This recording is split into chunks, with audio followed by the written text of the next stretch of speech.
Radhe Radhe. Hello hi friends, आपण जदि मो चैनल रे नुआ अछंती चैनल को सब्सक्राइब करेंगे, लाइक करेंगे, शेयर करेंगे।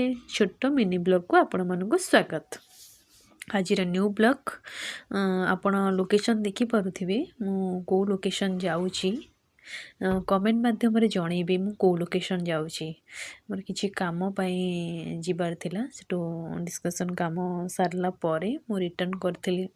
टाइम भी हो जाइथिला बोधे 12:45 मु आसला परे आसीथिलु ऑर्डर दे देथिलु सी रोज रेस्टोरेंट पार्सल नापी आसुलु आम लंच पाई।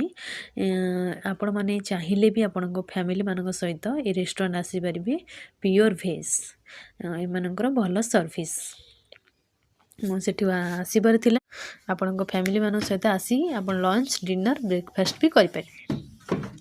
आम से पार्सल धरी आसी आम ऑफिस को ऑफिस रे आम समस्ते मिसिक खाइलु। खाया परे कि ऑफिस रो काम किछि थिला, काम सारिबा परे आमे सेकेंड हाफ रे टिके प्रोग्राम थिला जिबार। को लोकेशन मते ठीक से जणा नथिले, आपण गेस कर कहबे हम को लोकेशन रे जाउछु, को रोड रे। हठात भी जानी पारु नथिले को रोड रे आमे जाउछु। देखा जाऊ जना पड़िबो को लोकेशन आमे जाउछु। हठात जिबा परे धीरे धीरे देखु थाए किछि बोर्ड सब मरा आइछि बाजीरावर। गोटे जिनस देखिली पुष्प प्रदर्शनी जी प्रकृति और परंपरा और पुष्पर पर्व थिला। आम से प्रदर्शनी पड़िया को जाऊलु पुष्प प्रदर्शनी देखापी, किंतु एते लोक रोड जाम माने देखिकी आमे पूरा लगुन जी आमे से जगार पहुँचिकी माने गाड़ी पार्किंग करके आमे देखिपर। देखु केते सांग माने गाड़ी पार्किंग माने साइड रोड साइड रही सब एत जोर जाम लगुन जे आम जा पहुँची पारू। दुखर कथा जे आम से लोकेशन रोड दे जाऊँ किंतु आम जापारू ना कैंसल हो गला।